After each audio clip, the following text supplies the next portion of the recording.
కులాల మధ్య చిచ్చు పెట్టడమే జగన్ రెడ్డి ప్రధాన లక్ష్యమని పిఠాపురం మాజీ ఎమ్మెల్యే టీడీపీ రాష్ట్ర అధికార ప్రతినిధి ఎస్వీఎన్ వర్మ అన్నారు. కూటమి ప్రభుత్వం 15 సంవత్సరాల పాటు కలిసి ఉంటుందని అక్కసుతో మాత్రమే జగన్మోహన్ రెడ్డి ఎలాగైనా రాష్ట్రాన్ని ఏదో విధంగా ప్రజలను ఇబ్బంది పెట్టడమే లక్ష్యంగా ఉన్నారని, దానికి ఎంతకైనా తెగిస్తారని మాజీ ఎమ్మెల్యే వర్మ అన్నారు. ఆనాడు దళిత యువకుడు సుబ్రహ్మణ్యాన్ని చంపినప్పుడు కనీసం పలకరించిన జగన్మోహన్ రెడ్డి కూడా చంద్రబాబు నాయుడు విమర్శించడం దారుణంగా ఉందని ఎద్దేవా చేశారు. సీటు పోయినప్పుడు చంద్రబాబు నాయుడు గారు నేను స్టేజ్ మీద అడిగాను, మీరు చూసుకోండి వీడియోలు.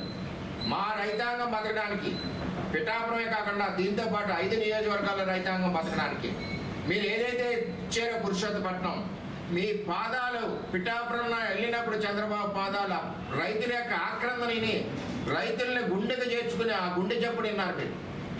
దాంట్లో పుట్టిన పురుషోత్తపట్నాన్ని 5 సంవత్సరాలు ఆపేశారు. దాన్ని ప్రారంభించిందంటే ప్రభుత్వం చంద్రబాబు నాయుడు గారు ముఖ్యమంత్రి అయినట్టునే ఇచ్చిన మాట ప్రకారం పురుషోత్తపట్నాన్ని ప్రారంభించారు. దానివల్ల ఈరోజు పంటలు పడ్డాయి.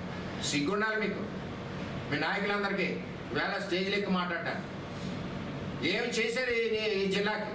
ఒక ఇరిగేషన్ ప్రాజెక్ట్ చేశారా? ఎక్కడన్నా ఒక కాలువల ఆధునీకరణ చేశారా? రెండవది ఏలేరు ఆధునీకరణ చంద్రబాబు నాయుడు గారు శంకుస్థాపన చేశారు. ఇది 5 నియోజకవర్గాలకు వస్తుంది. అది పోరాటం ఎవరిది?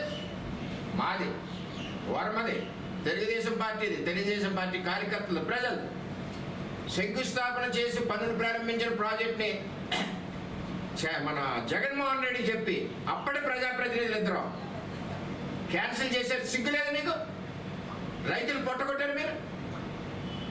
వేళ తుఫాన్లు వస్తే పొలాలని పాడైపోతారా? అటువంటి వ్యక్తులు మీరు ప్రజలకి దగ్గర నోటి దగ్గర కూళ్ళాక్కోవడం ఉన్నారు తప్పితే వారికి వచ్చిన అభివృద్ధి ఫలాలను క్యాన్సిల్ చేయడం, తొక్కేయడం అవి అవ్వకుండా ముందుకెళ్ళడానికి ఉన్నారు తప్పితే మీరు ఏ వర్గానికి కూడా ఉపయోగపడే పార్టీ కాదు జగన్మోహన్ రెడ్డి పార్టీ. అదేవిధంగా మొన్న మాట్లాడిన నేతలు, మొసల కన్నీళ్లు కార్చిన నేతలందరూ కూడా ఈ జిల్లాకి అన్యాయం చేసిన నేతలే.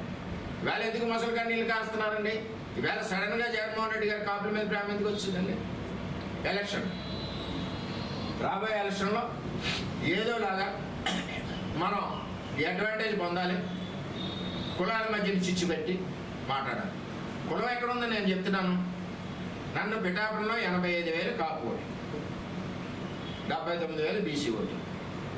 నన్ను గుండెలకి అప్పుని చేర్చుకుంది, ఒక కొడుకుగా చేర్చుకుంది పిఠాపురం. నన్ను 50,000 మెజార్టీ ఇచ్చి ఏదక్కే మర్చిపోయినా నేను 2009లో నగ్గానని చెప్తున్నారు. నా క్రాస్ ఓటింగ్ వల్ల మీరు నగ్గారు తప్పితే ఓటు ఎలాగో తెలియదు ప్రజల. వేళ మీ మెజార్టీ 930 ఓట్లు, నేను ఓడిపోయింది 930. నాకు టికెట్ ఇచ్చింది 5 రోజుల ముందు. నాకు 5 రోజుల ముందులో 930తో ఓడిపోయాను. మీ అంత పిఆర్పి ప్రాపంచనం ఉన్నప్పుడు కూడా తెలుగుదేశం పార్టీ అంటే అది. తెలుగుదేశం పార్టీ మీద ప్రజలకున్న నమ్మకం అది. నన్ను ఎందుకు గెలిపించారు? ప్రజలకి సేవ చేయండి, కులాలకు అతీతంగా సేవ చేయండి. తెలుగుదేశం పార్టీ అవ్వచ్చు, జనసేన పార్టీ అవ్వచ్చు, అదేవిధంగా వైసీపీ పార్టీ అవ్వచ్చు.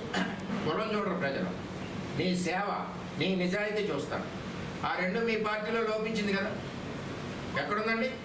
ఈవేళ ఏ నియోజకవర్గంలో చెరువులు చూసినా రైతు అంతా ములిగి చచ్చిపోతున్నాడు. ఎంత తాటి చెట్లు రోజులు తాపేశారు, కొండలు పిండేశారు. అది జగన్మోహన్ రెడ్డి పరిపాలన.